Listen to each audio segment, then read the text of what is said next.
So, Arnold, this is, you know what is funny? It's a really strange thing because I changed the set, right? And I'm starting to feel like this more relaxed version. This time when I do the relaxed portion after, like I'm starting to feel like I like this one more than the live interview one. Because it's more relaxed. So I don't have to think about all the different things that are happening in the live one, and I guess it gets me more casual and just be real. Yeah, the live one have the expectations. Exactly. People there and exactly, and they're watching. I have to pay attention. I have to watch what they're saying and read it and all of that. So we can edit. Exactly. I can just be free. So I'm actually starting to like this one, which I call the after show, and I'm actually starting to like the after show more. Like it's just cool and relaxed and chill. Listen. When I come on next time I have after show. Give me some hard bourbon, eh?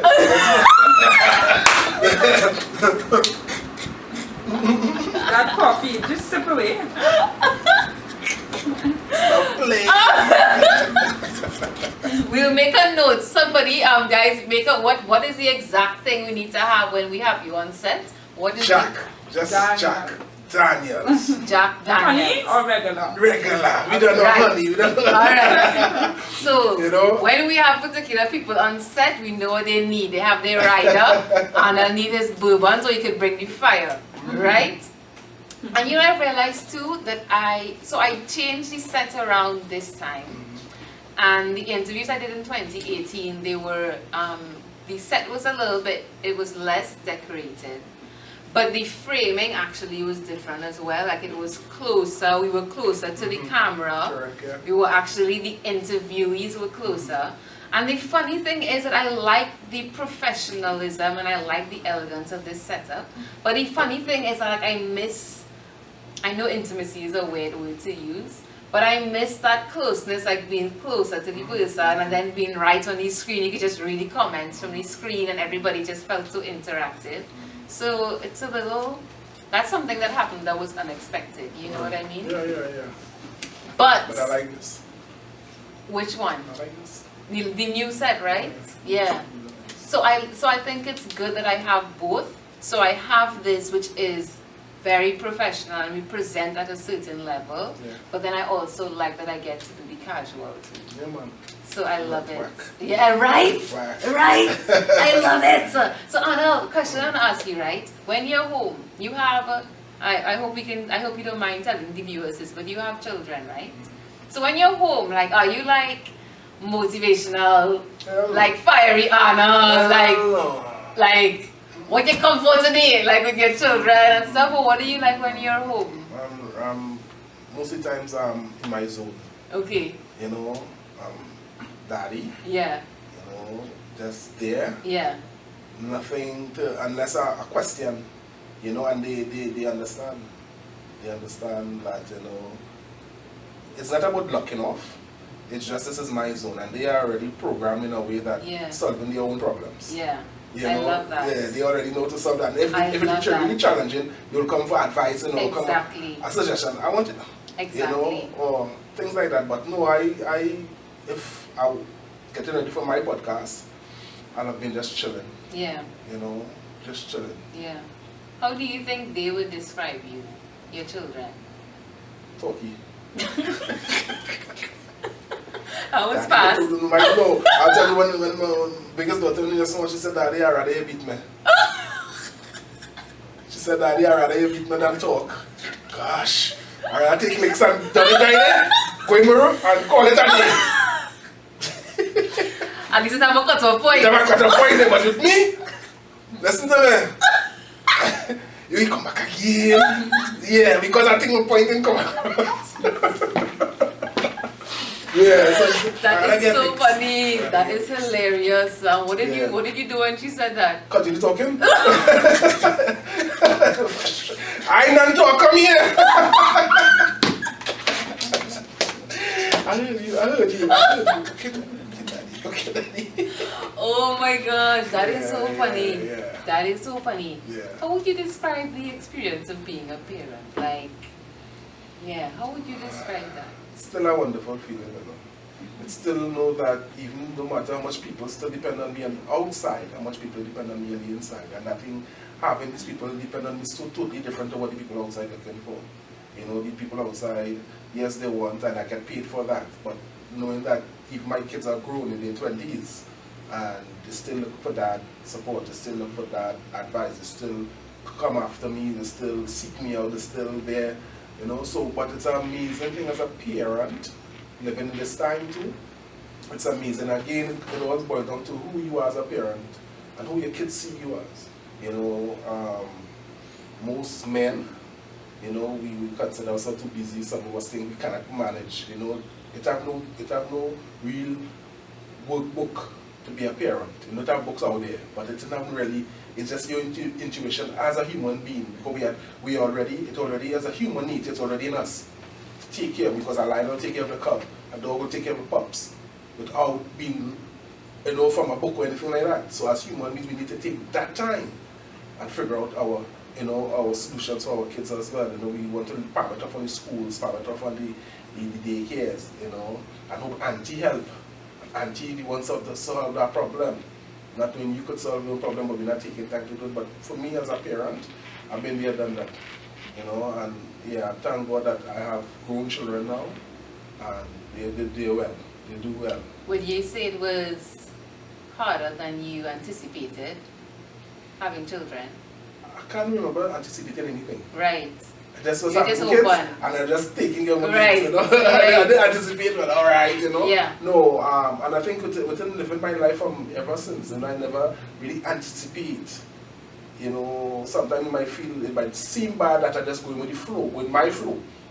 But no, I never had any kind of expectations, because again, as a parent, you know, anytime you put that expectation, is that pressure you put on yourself. You want to try to excel in this, you want to try to excel in that, and the dunce no tail. And some parents want to come to terms with that. They'll spend $1,000,001 to go to the different classes, and they go to gym class, and go to family class.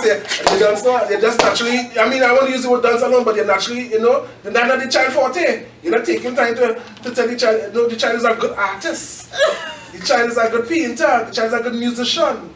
We're not taking time to really look at that. We just want the child to be, because we expectations. So I never put myself under that pressure. No. That is hilarious, OMG. But I'm always really intrigued by that as well, because not all parents, but I feel like some parents, but what I noticed too, because I study things a lot, like there's almost a dissonance. Like they're aware of it, but like they don't want to accept it. Like what you're saying with intelligence, it could be other things, but everybody has strengths and they have different strengths.